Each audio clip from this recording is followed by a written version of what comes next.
Fernanda Manhota, volta conosco então, porque vamos analisar esses números, né, que a nossa editora traz para gente.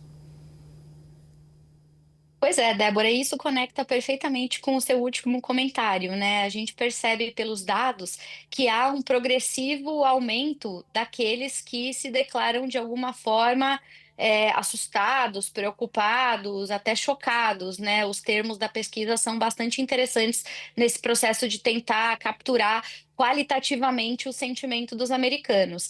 E aí a gente vai ter que citar, né, para variar, a gente que aqui sempre fala de obras do cinema, da música, uma frase conhecida, né, que muita gente já deve ter ouvido de um filme muito tradicional dos Estados Unidos que diz, bom, cuidado com aquilo que você deseja. Inclusive, durante um bom tempo, foi uma frase que estampou alguns letreiros lá em Times Square, né? Ficou conhecido esse letreiro, inclusive. E é um pouco o sentimento que a gente está vendo aparecer nessa pesquisa. Não dá para dizer que o cidadão médio americano foi enganado, porque de fato não é o caso. Trump, como a gente citava, foi bastante claro em relação ao seu projeto, assim como a oposição fez bastante barulho em relação aos efeitos que poderiam causar esses diversos arranjos que estavam sendo propostos, e ainda assim ele foi eleito.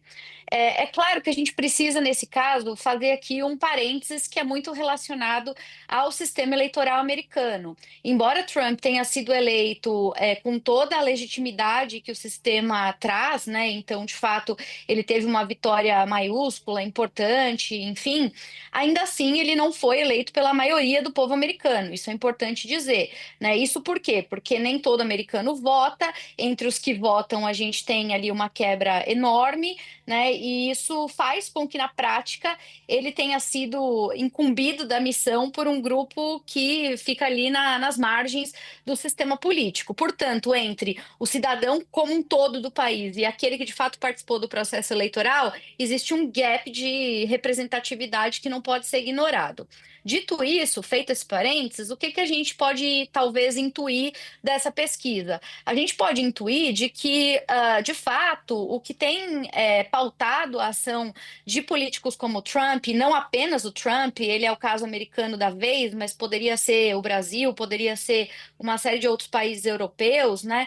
É o fato de que nós temos uma força motriz que movimenta esses grupos, que é o populismo, né? Populismo nacionalista em muitos casos. E basicamente o que alimenta o populismo são líderes que propõe saídas fáceis para problemas difíceis. Isso não é uma novidade trazida apenas pelo Trump. Isso, no fundo, é o que todos nós, vivendo em um mundo em conflito, gostaríamos de ouvir. Nós adoraríamos que alguém pudesse resolver as questões de desigualdade, desemprego, e pobreza, por exemplo, com uma tarifa imposta internacionalmente. Nós gostaríamos que os nossos dilemas sociais pudessem ser apaziguados com uma canetada. Nós adoraríamos, quem sabe, ter a chance de encerrar conflitos internacionais em 24 horas. Isso não é uma atribuição exclusiva do eleitorado americano. Agora, a questão é: isso não acontece porque os líderes não têm boa vontade ou não acontece porque não é possível? Porque as coisas são mais complexas do que elas parecem.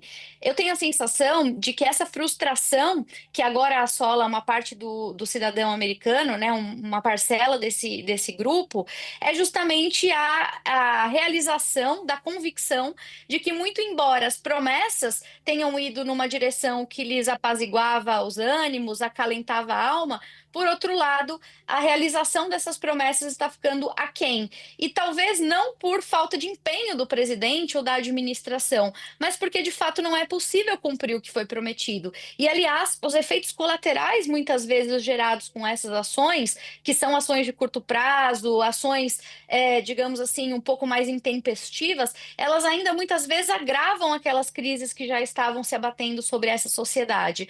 Então, a sensação que eu tenho é: o Trump está desidratando, isso é fato. A gente compartilhou aqui nos últimos dias outras pesquisas que mostram número recorde de, enfim, impopularidade, né, um decréscimo dessa popularidade, inclusive em termos históricos. Ele provavelmente vai colher efeitos práticos desse movimento, seja com a dificuldade de entregar promessas que foram feitas e, portanto, vai deixar de construir legado nessa direção, seja porque vai começar a assistir um desembarque progressivo progressivo de algumas alianças dentro do partido, quando elas começarem a ver que os efeitos colaterais do trumpismo pode afetar as suas bases eleitorais para as eleições de meio de mandato no Congresso. Isso deve acontecer também. Agora, dá para dizer, dá para concluir com isso que, portanto, o trumpismo acabou e depois de 100 dias está dado como morto? Não, de forma alguma. É uma força bastante importante, popular nos Estados Unidos e que, no fundo, continua se alimentando da polarização. É interessante, aí eu concluo, quando a gente disseca os números, né? Ontem a gente falava de quais são os grupos que têm sido mais, digamos, insatisfeitos com o Trump, falei das mulheres, dos hispânicos e tal, mas se a gente olha por vínculo partidário, é interessante notar como num país polarizado de tal modo como os Estados Unidos, hoje o que puxa ou empurra a pesquisa para lá e para cá é justamente o vínculo e a filiação ideológica. Entre os democratas, quase 90% rejeita o Trump em qualquer coisa, independente de qual é a matéria, só porque ele é o Trump.